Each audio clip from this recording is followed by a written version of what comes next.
I'm Steele Rose, editor of CPA Magazine. Today I'm with Martin Shenkman, author of several books for attorneys and accountants. Mr. Shenkman writes a planning advisor column for CPA Magazine.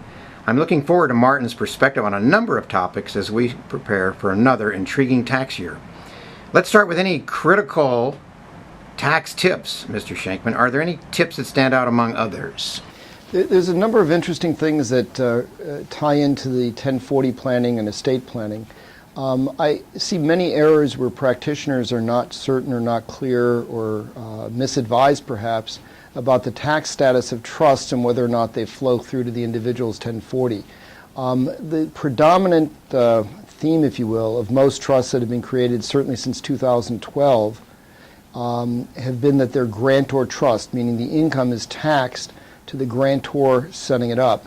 And too often I see situations where practitioners have reported these as complex trusts or simple trusts passing the income out to the beneficiaries instead of reporting the income on the returns of the grantor. Grantor trusts also raise a number of very important, very important planning opportunities and issues. And too often if the CPA practitioner that's doing the 1041 for the trust and the 1040 where the income should be going through is not bringing these issues up to the client, nobody may be. So for example, one really vital issue, especially for older or infirm, ill clients, is that many of these trusts are structured with what's called a swap power. It gives the grantor the right to swap cash into the trust in exchange for highly appreciated assets. And as you're all aware, you want to bring highly appreciated assets out of an irrevocable trust into the client's estate so he gets a basis step up on death. Critical part of income tax planning. I don't want to say the norm is that everybody ignores those powers, but let me just sort of say that there are far too many times where I see that nobody's watching the cookie jar, and this is a big tax cookie jar.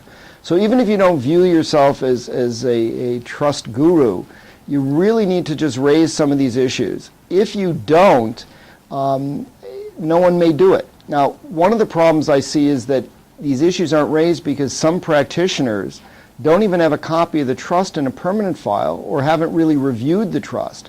What you must do is when you file a 1041 for the first time is you have to bill the client something extra, get a copy of the trust instrument and the documents that put assets into that trust, and make sure you understand what it is. And if need be, you may have to say to the client, listen, I need a half an hour to an hour of the attorney's time who created this trust to understand what I need to do from a tax perspective. And if you simply do a conference call with the attorney, run through the trust, write some margin notes, for those of my age bracket, get out that yellow highlighter and highlight some of the relevant provisions. For other people, I guess you do it electronically. But if you just get some margin notes and highlight some of the relevant provisions and get a little summary of that trust as a cover sheet, you're good to go and you'll do a great job for years to come. Too often, and it's probably because the pressure of clients refusing to give you that extra hour or the hour with the attorney, but too often the work's just not going to be done right without that. So that's sort of a long-winded answer to a very important tax question that I see missed too often.